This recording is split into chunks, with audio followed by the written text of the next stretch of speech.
Hello teachers, welcome to Centum Tutor PGTRB Commerce.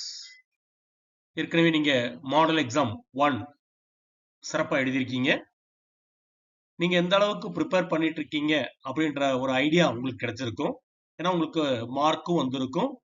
அந்த question பேப்பரும் உங்களுக்கு உங்களுடைய மெயிலுக்கு வந்திருக்கும். நீங்க செக் பண்ணி பார்த்துருப்பீங்க.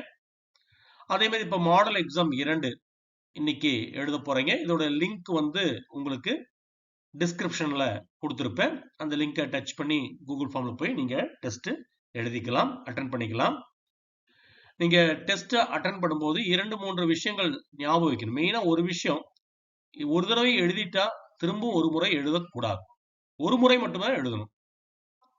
2வது முறை வந்து எழுதுறதுல அர்த்தம் இல்லை, எழுதவும் கூடாது.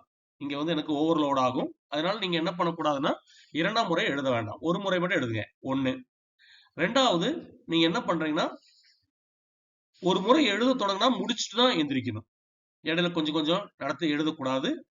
அதே மாதிரி எந்த புக்கையோ எதையுமே ரெஃபர் பண்ணாம நீங்க எப்படி ஒரு டிஆர்பி எக்ஸாம ஃபைனலா டிஆர்பி எக்ஸாம் எப்படி எழுத போறீங்களோ அதே மாதிரி மைண்ட்ல வச்சு நீங்க என்ன பண்ணணும், எழுதணும். எதையும் ரெஃபர் பண்ணக்கூடாது. நீங்க யாருக்கும் காமிக்கிறதுக்காக, யாருக்கும் உங்களுடைய மார்க் காமிக்கிறதுக்காக நீங்க எழுதுறது இல்ல. நீங்க உங்களை டெஸ்ட் பண்றதுக்காக எழுதுறீங்க. எந்த அளவுக்கு ப்ரிப்பேர் பண்ணிருக்கீங்க, நீ என்ன பண்ணணும் அப்படின்னு பாக்குறதுக்காக தான் இந்த டெஸ்ட் எழுதுறீங்க தவிர அந்த மார்க் யாருமே பார்க்க போறதில்லை. நான் பார்ப்பேன் உங்க இமெயில் ஐடியோட உங்க மார்க்கை பார்ப்பேன் தவிர எத்தனையோ ஆயிரக்கணக்கான பேர் எழுதுறாங்க. ஆயிரக்கணக்கான பேர்ல நீங்க ஒருத்தர். அது வந்து தனிப்பட்ட முறையில் நம்ம பார்க்கலாம் முடியாது. அதனால நீங்க யாருக்கும் காமிக்கிறதுக்காக இந்த டெஸ்ட் எழுத வேண்டாம். உங்களுக்காக எழுதுங்க. நீங்க உங்களுக்காக மட்டும் எழுதுனா போதும்.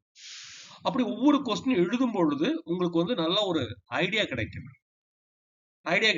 எப்படி எழுதணும், அந்த கொஸ்டின் பேப்பரை எப்படி அப்ரோச் பண்ணும்.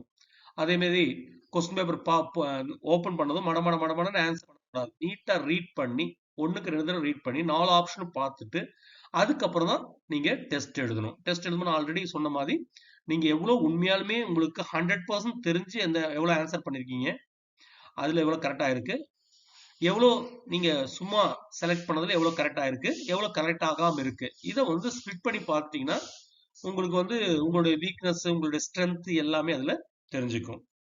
நீங்க வந்து எப்போதுமே என்ன பண்ணணும்னு கேட்டீங்கன்னா, ஃபுல் டைம் யூட்டிலைஸ் பண்ணணும்.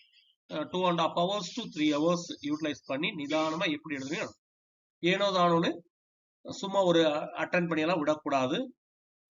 நீங்க ஒரு சின்சியரா பண்ணீங்கன்னா உங்களுக்கு ரொம்ப யூஸ்ஃபுல்லா இருக்கும். இதே மாதிரி 3வது மாடல் எக்ஸாம் கூட வரும். அது கூட எழுதுறீங்க. அதுல கொஞ்சம் கூட நிறைய கொடுத்துருக்கு. நிறைய மேட்ச் தி ஃபாலோயிங்காவே கொடுத்துருக்கு. அதனால 4 ஆன்சர் உங்களுக்கு வந்து ஒரே கொஸ்டின்ல 4 கொஸ்டின் உங்களுக்கு படிக்கிற மாதிரி தான் கொடுத்துருப்பேன். அது கூட நீங்க அட்டன் பண்ணி பிராக்டிஸ் பண்ணிக்கலாம். ஸோ மிக சிறப்பா ப்ரிப்பேர் பண்ணுங்க. இனி கரெக்டா ஒரு வாரம், அடுத்த வாரம் இந்த டைம்ல நீங்க தயாரெடுப்பு பண்ணிட்டு இருப்பீங்க. நாளைக்கு எக்ஸாம் எழுதுறதுக்காக அடுத்த வாரம் சனிக்கிழமை நீங்க தயாரெடுப்பு பண்ணிட்டு இருப்பீங்க. மிக சிறப்பா எழுதுங்க. எந்த விதமான பதட்டமும் இல்லாம, எந்த விதமான பயமும் இல்லாம, சிம்பிளா ஒரு கொஸ்டின் எப்படி அப்ரோச் பண்ணும் அப்படின்றதுக்காக பிராக்டிஸ் தான் இது. பொதுவாகவே டிஆர்பி கொஸ்டின் வந்து மேலோட்டமா தான் இருக்கும். அந்த மேலோட்டமான கொஸ்டின் அட்டன் பண்றதா மிக கடினமா இருக்கும். நீங்க நிதானமா ப்ரிப்பேர் பண்ணுங்க, நல்லா ப்ரிப்பேர் பண்ணுங்க. Wish all the best. நல்லா எழுதுங்க. Thank you teachers. இதோடைய லிங்க் டிஸ்கிரிப்ஷன் பாக்ஸ்ல இருக்கும். Thank you teachers.